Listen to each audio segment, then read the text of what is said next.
বিশ্বকর্মা পুজোর সকাল।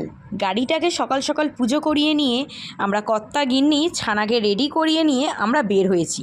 আজ মায়ের কাছে আসিনি, মায়ের সঙ্গে কয়েক সেকেন্ডের জন্য দেখা করিয়ে নিয়ে বের হয়ে গেছি। কি ভাবছো, মায়ের কাছে যাইনি তাহলে হয়তো বাবার কাছে যাচ্ছি? না, বাবার কাছেও যাচ্ছি না, যাচ্ছি এক বিশেষ জায়গায়। দিদুনের কাছে ঢোকা হয়নি বলে তো আমার রণসোনার খুব রাগ, সারা রাস্তা কাঁদতে কাঁদতে চলেছেন। হাইওয়ের পাশ দিয়ে যাচ্ছি, ওভারব্রিজটা এই নতুন তৈরি হয়েছে, কি সুন্দর লাগছে না? চলে এসেছি আমাদের গন্তব্যস্থলে, এসেছি মামা দাদুর বাড়ি। সেই মনে পড়ে, আগে ভিডিওতে তোমরা হয়তো দেখেছো, বেগমপুরে এক মামা দাদু থাকে, মানে আমার শ্বশুরমশাইয়ের মামার বাড়ি। তো সেখানেই এসেছি আজ, আমি আর কর্তাই এসেছি আজ। বাড়িটা তো খুব বড়সড় ঘেরা বাড়ি, আর আমার রণসোনা এখানে খোলামেলা জায়গা পেয়ে খুব খেলতে ব্যস্ত। আর এসেও তুলসীতলাটা খুব পছন্দ হয়েছে, সে তুলসীতলা থেকে নামবে না, খালি ঠাকুর নমস্কার করতে যাচ্ছে। আর এই যে বাড়ির সঙ্গে তো লাগোয়া একটা পুকুরও আছে, সেই পুকুর দেখেই খালি বলছে, মা কি বড় গঙ্গা, কি বড় গঙ্গা। খালি পুকুরের সামনে ছুটে চলে আসছে, তাকে চোখে চোখে রাখতে হচ্ছে। এরপর ঠাকুমার বাইরের কাজগুলো সারছে দেখে আমি চলে এলাম মাংসটা করতে। আমি বললাম, যাও তুমি এক্সট্রা কাজগুলো সেরে নাও, আমি মাংসটা করছি বলে আমি মাংস করতে লেগে গেলাম। আর অনেকগুলো দিন পর এসেছি, দাদু ঠাকুমা এত চেপে চেপে ভাত খাইয়েছে, পেট পুরো ভার হয়ে গেছে। খেয়ে দিয়ে একটুখানি শুয়ে নিলাম ঘুম দেওয়ার জন্য। কিছু আনতে পারি না,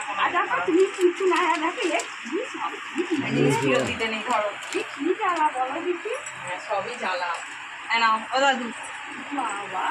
আমি আবার কি ভাবো, এটা পড়বে দেখেছ কেন একজনকে তো দিচ্ছ, আবার আমি দিতে পারি কিছু, আমরা দিতে পারি না কখনো।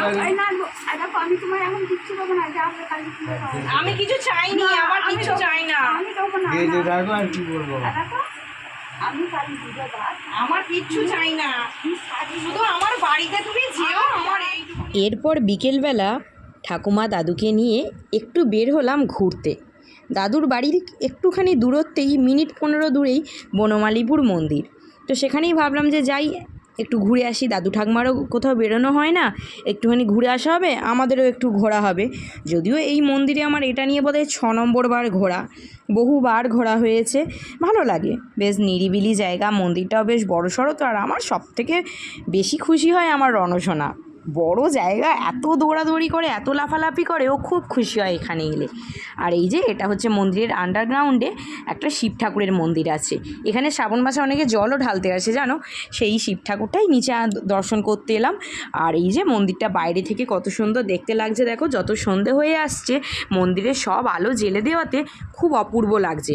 এরপর ঠাকুমা দাদুকে বাড়ির কাছে ছেড়ে দিয়ে আমরা সোজা চলে এসেছি আমার মায়ের বাড়িতে।